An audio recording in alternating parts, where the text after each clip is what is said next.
प्रेम से बोले छठ मैया की जय, सूर्य भगवान की जय। गुरु भाई बहना, मैं एक छठ माता की कथा सुनाने जा रही हूँ। इस कथा को पूरा सुनिए और रहस्य जानिए। जो छठी माता का कथा सुनते हैं, छठी माता उस पर अपना कृपा बरसाते हैं। उसका सुहाग की लंबी आयु होती है, पुत्र की प्राप्ति होती है, अखंड सौभाग्यवती होने का माता छठी वरदान देते हैं। जय छठी मैया। गुरु भाई बहना, एक देवरानी और जेठानी थी। देवरानी और जेठानी दो थी, तो दोनों आपस में बड़ी अच्छे से रहती थी, बहुत मिलजुल कर रहती थी। लेकिन जो जेठानी थी दीदी, जेठानी का कोई संतान नहीं था और कई वर्ष उसका विवाह का हो गया था। और जो देवरानी थी, देवरानी का सिर्फ 1 साल ब्याह का हुआ था और देवरानिया जो थी वो गर्भवती थी, यानी बड़ी वाली गोतनी का संतान नहीं था और छोटी वाली का 1 साल ब्याह का हुआ था और गर्भवती थी। 6 महीने का गर्भवती थी तो उसका मन में दीदी जलस होता था, लगता था कि हे भगवान,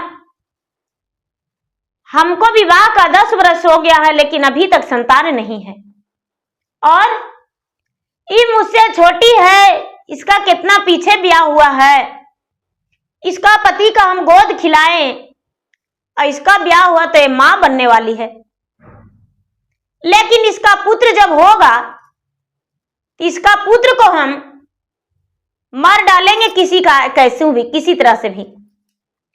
अब मन में वो चला रही थी, उसको दिमाग में ही चल रहा था कि इसका पुत्र को हम जीवित नहीं छोड़ेंगे। धीरे धीरे धीरे धीरे समय बीतता गया और 9वां महीना पूरा हो गया। जो जेठानी थी यानी बड़ी गोतनी थी, कोई पूजा पाठ देवी धर्माएं कुछ भी नहीं करती थी। छोटी वाली जो थी, जब छोटी थी तब तुलसी में जल डालती थी, समी का वृक्ष का पूजा करती थी और सूर्य भगवान को लोटे में जल लेकर अर्घ दिया करती थी। कोई भी व्रत उससे नहीं छूटा था। जब उसका ब्याह हुआ तो अपने जेठानी से बोली कि दीदी, हम छठ माता का व्रत करेंगे। मेरे माँ मेरे घर में सारा दिन व्रत करती थी और मुझे तो आप लोग मैके जाने नहीं दिए, इसलिए हम व्रत करेंगे।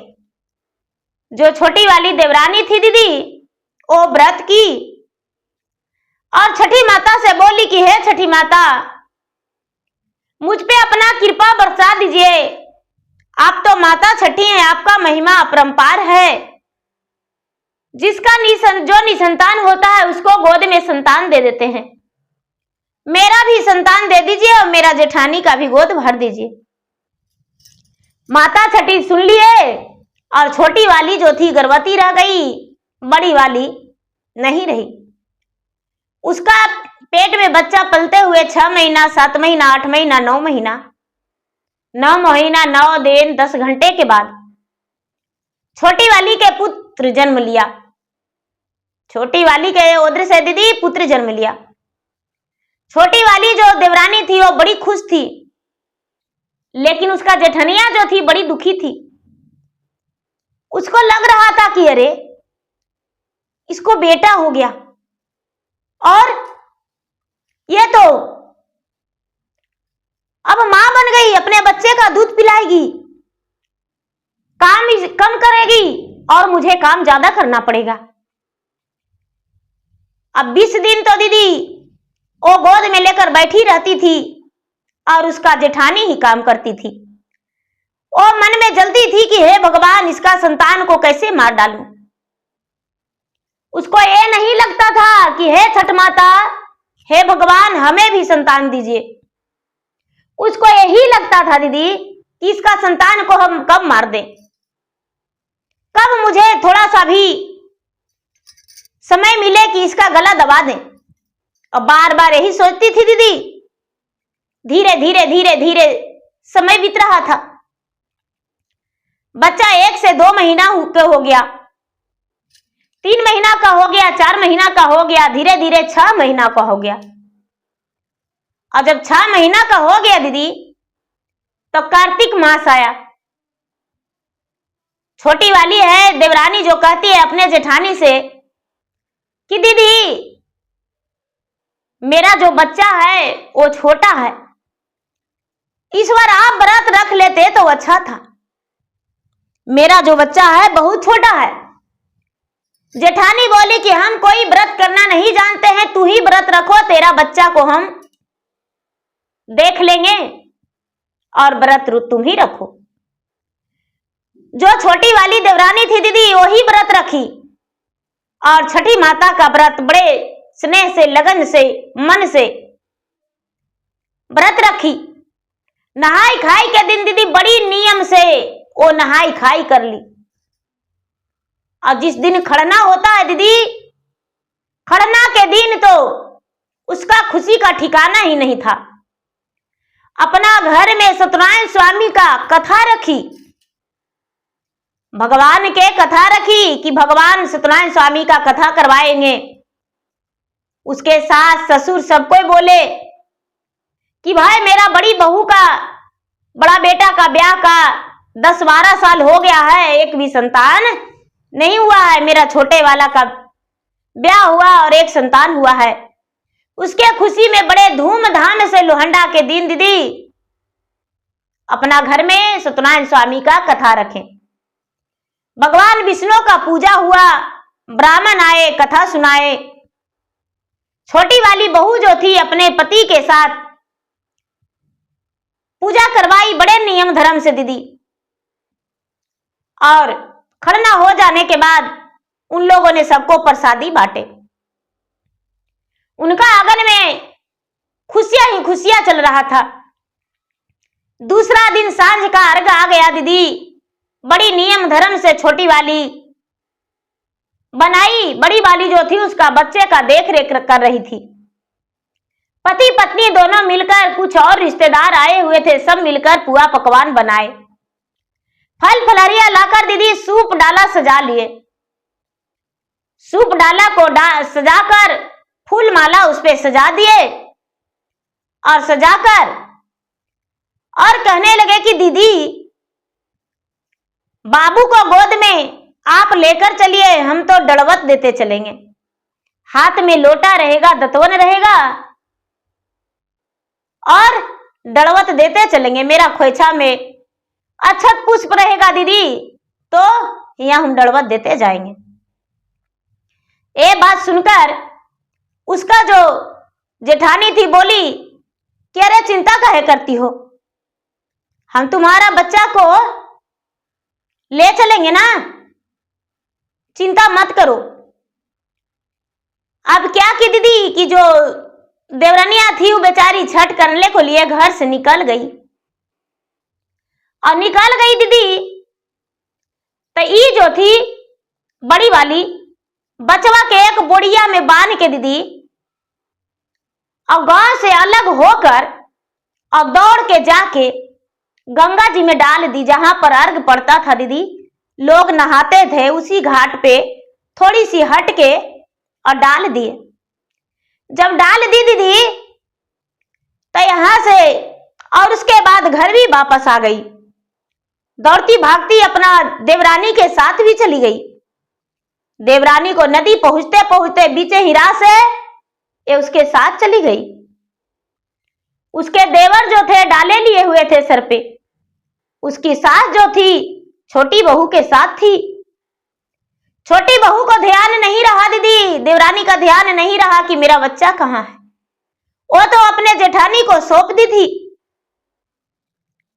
जब गंगा स्नान करने के लिए, दतवन करने के लिए बैठी वहां पर, तो दतवन करके गंगा में हेली दीदी, तो पांव धरते ही बोरिया लात में लग गया। लोग लात से टेल रहे हैं। लोग लात से टेल रहे हैं कि क्या है, लेकिन दीदी इसका बार बार पाँव में बज रहा है बच्चा, बार बार पाँव में बज रहा है। इसे समझ में नहीं था कि ये मेरा बच्चा है। एक दूसरे को कह रही है कि देखिए ना, पता नहीं क्या चीज मेरा पैर में बार बार बज रहा है, लग रहा है उघड़ उघड़ मेरा पैरे के सामने आ रहा है। देखिए छठी माता का कृपा, गंगा माता का महिमा अपरंपार है। ये क्या की हाथ में लेकर और उठाई तो कहती है कि ये देखिए ना, जो भी ये व्रत कर रहे थे वो कुछ सूप लिए थे, कुछ स्नान कर रहे थे, कुछ दतवन पर्व कर रहे थे, कुछ हेल ही रहे थे। देखिए ना, लगता है इसमें बच्चा है। अरे बच्चा है? हाँ। उसका जेठनिया है, कहती अरे ये सब फालतू कहाँ देख रही हो, आई हो व्रत करने, सूर्य भगवान को अर्घ देने, माता छठी का अर्घ देने, आई बोरिया कजे टांग रही हो, से उसको फेंको। कहती है नहीं, इसको देखेंगे। देखिए माता का महिमा। देखने लगी उसको खोलकर। जब खोल के देखती है तो दीदी उसी का बच्चा उसमें बंद है। ये तो सीना पीटने लगी, कहती कि हे भगवान, ये मेरा बच्चा है, मेरा बच्चा बोरिया में बंद हो गई, नदी में कैसे आ गया। अपना जेठानी को बोली कि अरे दीदी, हम अपना बाबू को तो आपको गोद में दिए थे, और मेरा बाबू ही बोरिया में कैसे आ गया दीदी, नदी में। वो कहती है कि अरे हम तो बाबू के ले ले थे रास्ता में, लेकिन हमको गोद से कोई ले लिया, हमको ध्यान नहीं है। कौन आखिर मेरा गोद से लिया, हमको तो ध्यान ही नहीं है। हे भगवान, हे छठी मैया, हमको गोतिनिया के बाबू के बचा दीजिए। हे छठी मैया, आपका महिमा अपरंपार है। ये क्या अनर्थ हो गया। मेरा गोतनी जो है आपका भार सही हुई है, अर्घ देने वाली है, और इसका बच्चा जो है नदी में भीगा हुआ है। हे छठ माता, यदि इसका बच्चा बच जाएगा तो जोड़े सुपर रख देंगे। बड़की जो जेठनिया है वो तो जान रही है कि पानी में बच्चा डूब के मर गया है, बच्चा कैसे बच सकता है। जितना अर्घ दे रहे थे दीदी, अपना अपना सूप सब धर दिए। गांव ही टोला मोहल्ला के तो रहते हैं एक जगह, सब अपना अपना सूप धर दिए। जो स्नान कर रहे थे दीदी, स्नान करना भी छोड़ दिए और आके और गंगा के घाट पर बच्चा के निहारने लगे और कहने लगे, ए छठी मैया, आप तो छठी का रूप, ब्रह्मा पुत्री कितने शक्तिशाली हैं।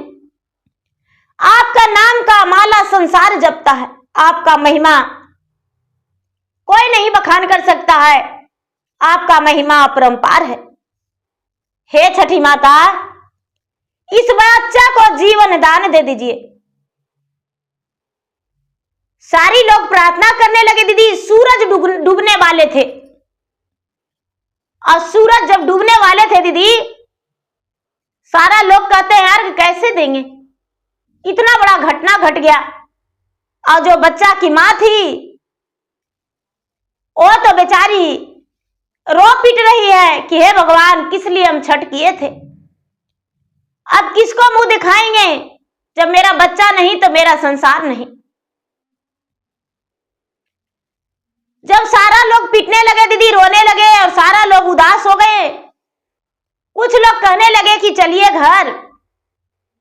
तभी एक लाल रंग का साड़ी पहने हुए सुंदर स्त्री गंगा जी में से निकली और अरार पर खड़ी होकर कहने लगी, अरे आप लोग तो अर्घ देने आए हैं, तो आप इतना उदास क्यों हैं, रो क्यों रहे हैं, क्या हुआ है। सब कोई कहते हैं कि अरे बहन जी क्या हुआ है, देखिए इसका बेचारी का बच्चा मर गया है, कोई पानी में लगता है दुश्मनी से इसका बच्चा को फेंक दिया। देखिए इसका बच्चा जो है आंख नहीं खुल रहा है, बच्चा जो है इसका पेट फूल गया है, लगता है दम तोड़ दिया है। दीदी छठी माता बच्चा को गोद में ले लिए और गोद में लेकर उसका सर पे हाथ फेरे और सर पे हाथ फेर कर और कहने लगे कि अरे बच्चा तो ठीक है, देखिए बच्चा आंख खोल रहा है, बच्चा सोया हुआ है, बच्चा के कुछ नहीं हुआ है, बच्चा गहरा नींद में था। देखिए सारा लोग देखने लगे तो कहते हैं कि हाँ बच्चा ठीक है। बच्चा की माँ उनका पाँव में लपट के कहती है कि हे माता, आप कोई मानव नहीं है, आप साधारण मानव नहीं हैं, आप कोई अप्सरा हैं या देवी हैं, आप कौन हैं हमें बताइए। यदि आप नहीं बताइएगा तो हम इसी जगह पूरी रात बिता लेंगे, हम घर नहीं जाएंगे। आप हमें बताइए कि आप कौन हैं और मेरा बच्चा इस हाल में कैसे हुआ। माता छठी का महिमा अपरंपार। कहने लगे कि अरे कोई भी भंग करना चाहेगा तो कहां भंग हो सकता है, मेरा महिमा तो अपरंपार है। मैं तो प्राण लेता नहीं हूं, प्राण देकर जीवित करता हूं, संतान को मारता नहीं हूं, संतान को देती हूं। तो भला इसका कैसे ऐसे हो जाता, तुम्हारा गोद कैसे सूनी हो जाता। नहीं, मैं तो संतान को गोद में देती हूं, जो निसंतान रहता है उसको संतान देते हैं। तो भला तुम्हारा गोद कैसे सूनी हो जाता। मेरा नाम छठी है, मैं छठी हूं, मेरा ही नाम का पूरा लोग पूजा करते हैं, अर्घ देते हैं। ऐसा बात सुनकर छोटी बहू रोने लगी कि माता मेरा बच्चा को ऐसा कौन किया था। हे माता, युगों युग तक आपका नाम चलेगा, हम अपना जीवन भर आपका व्रत रखेंगे, जब तक जिएंगे, जब तक मेरा शरीर में ताकत रहेगा तब तक आपके नाम का हम जाप करेंगे और अर्घ देंगे। माता ये बताइए, छठी माता बच्चे को गोद में लेकर उसका बड़ी देवरानी को गोद में दिए और कहने लगे कि लो, तुम्हारा ही कृपा से तो ये बच्चा जीवित हुआ है। तूने बोली कि हे छठी माता, यदि ये बच्चा जी जाएगा तो जोड़े सूप का अर्घ देंगे। बच्चा जी गया, क्या तू जोड़े सूप का अर्घ देगी। जब छठी मैया ऐसे बोले तो बड़ी वाली जो जेठानी थी उसका तो रोम रोम कांपने लगा, उसका शरीर में कंपन होने लगा, एकदम लगा कि अरे अब तो गिर जाएगी थरथरा के। कहती है कि हाँ देंगे, इसके लिए तो हम कुछ भी कर सकते हैं, हम व्रत क्या कुछ भी कर सकते हैं। छठी माता कहते हैं कि तो इसे तू गंगा जी में भी बोरिया में बांध के डाल सकती हो, डाल सकती हो ना।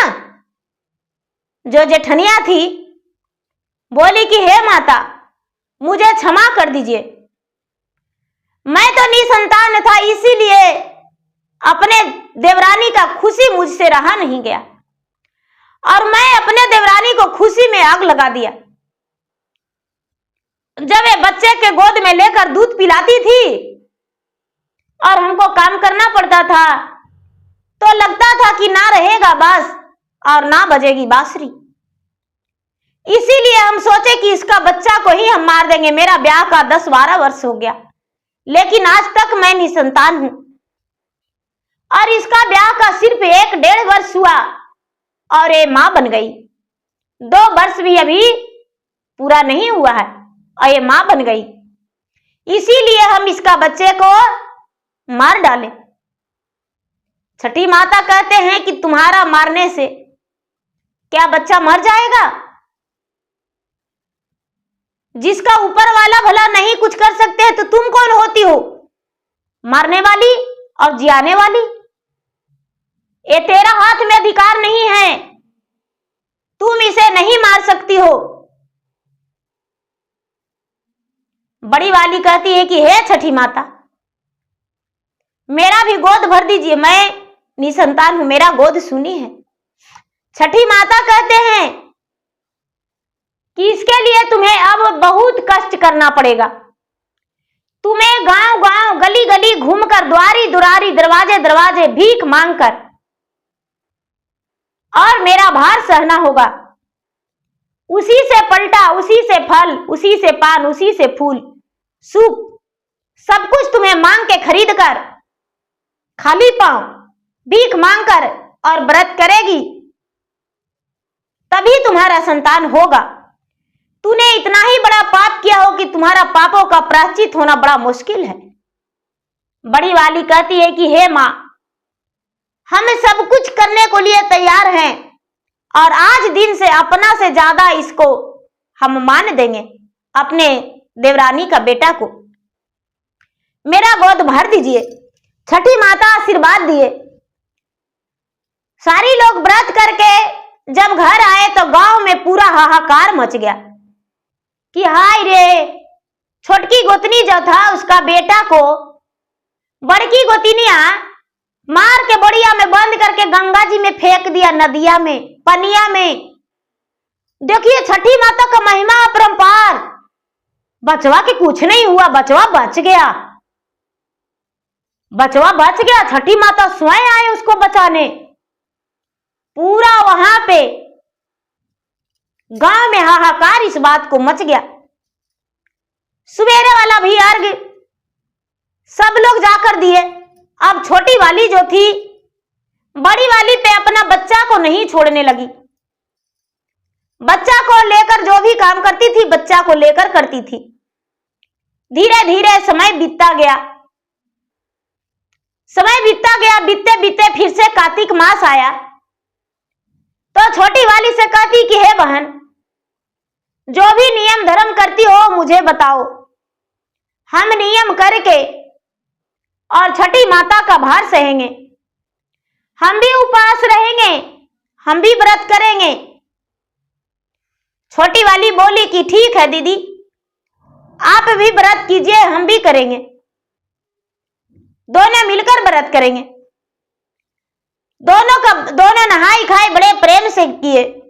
उपवास के दिन सुबह उठते ही, जिस दिन खरना होता है, खरना के दिन बड़ी वाली सुबह ही उठते खाली पांव गांव में निकल गई, दरवाजे दरवाजे घूम घूम के भीछा मांग के और घर लाई, उसे बेचकर और सामग्री लाकर छठ माता का व्रत की, खरना की, भोजन बनाई। शाम का अर्घ दिन, जिस दिन छठी माता का अर्घ पड़ता है, उस दिन फल फलहरियां, सूप डाला, सब कुछ लाकर, पलटा लाकर, सब कुछ नियम अनुसार वो अर्घ दी। अर्घ देकर माता रानी से, छठी माता से पुत्र होने का वरदान मांगी। माता छठी उसको पुत्र होने का वरदान दिए। सप्तमी का दिन दोनों देवरानी और जेठानी व्रत खोली, अर्घ देकर घर आई। धीरे धीरे समय बीतने पर बड़ी वाली भी गर्भवती रह गई।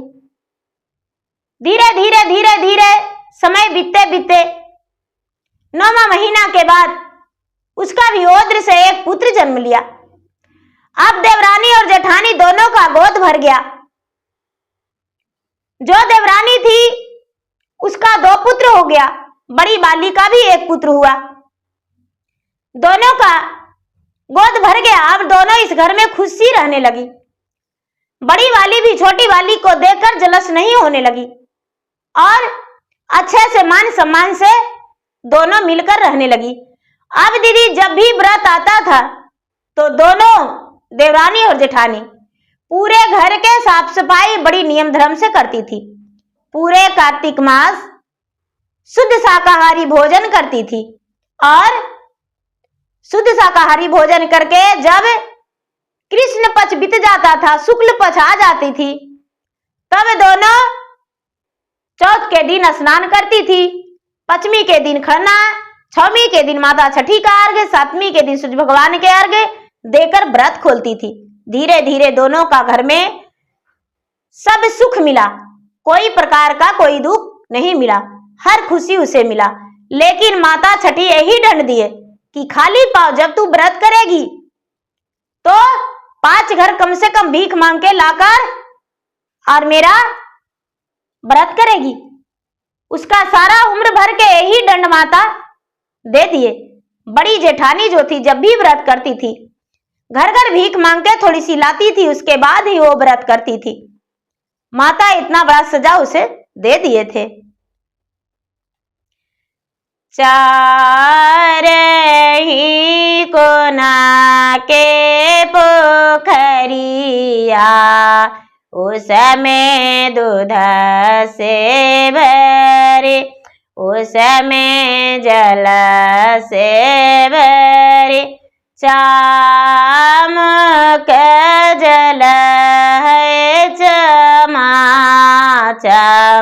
मोहे कुछ ना सुहाय, मोहे कुछ ना सुहाय। अर्घ जे पर है गहाग, मोहे कुछ ना सुहाय, मोहे कुछ ना सुहाय।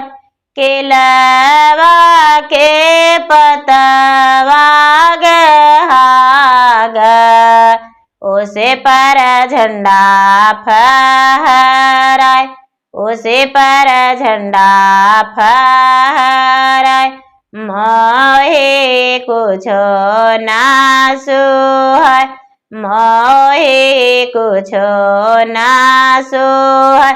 सब कुछ के पतवाल हाल, मोहे कुछ ना सुहाय, मोहे कुछ ना सुहाय। एक पुत्र सूरज देईता करते छठ हे भारत, करती छठ हे भारत। सहते छठे मैया के भार, सहते छठे मैया के भार। लगते सूरज देवा के गुण, लगते आदित्य देव के गुण। जय छठी मैया।